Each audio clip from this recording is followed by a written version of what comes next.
Hello, my name is Shelagh Parlane. I'm the corncrake project officer for the RSPB on the island of Skye, and today I'm in Waternish Farm with Robert Montgomery, who has taken on the corncrake project very effectively.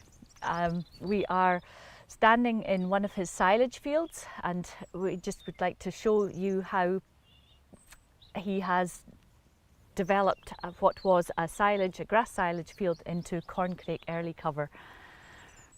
Robert, you've done a really effective job creating cover for corncrakes when they come back to Scotland in early spring. Can you tell us a little bit about how you managed to do that?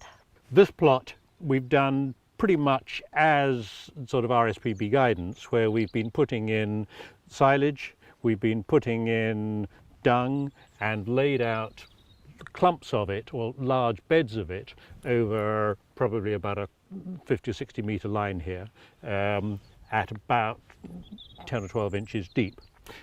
Into that we've been mixing clumps of flag iris that we've planted in there.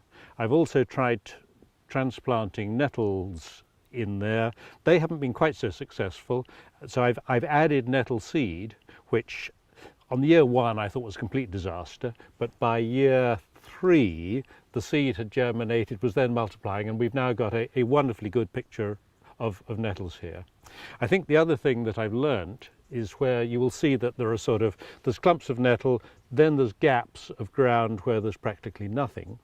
The difference, we've had a corncrake in here this year in this plot, but what he seemed to like was to be able to move from solid nettle areas or flag iris where he'd got cover into areas that were much barer, and he'd come out into the bare areas and then he'd go back in, hiding in the cover.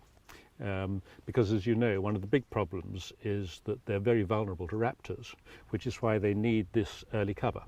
And we've been looking at plants that will emerge early in the spring with good foliage cover to hide them, so that... But there are other plants, aren't there, that can add to your early cover. The nettles are the easy one, but you had flag iris, yes, planted from rhizomes. That's would that right. be right? Yes. Meadowsweet. Yes. Cow parsley, that's another early growing one. Okay. That just yes. add to the mosaic that's available. Yes. To yes. the So it doesn't just need to be a bed of nettles. In fact, it's much better that it isn't a bed of nettles, and it wants the variation, because I think they're looking for all the invertebrates that are in there, yes. But they're also, I think, eating the seed off the nettles.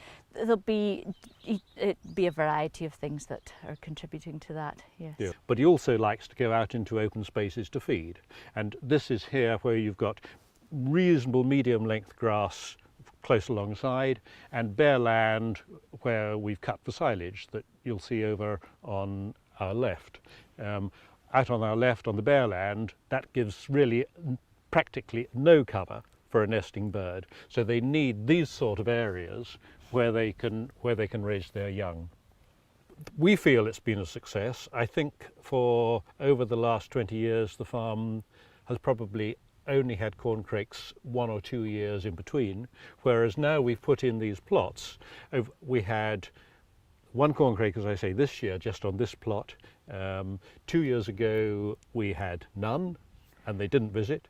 The year before that we had 3 calling corncrakes on the farm. So we're feeling that what we're doing is positive, and hoping to try and build a habitat from which we can boost the population.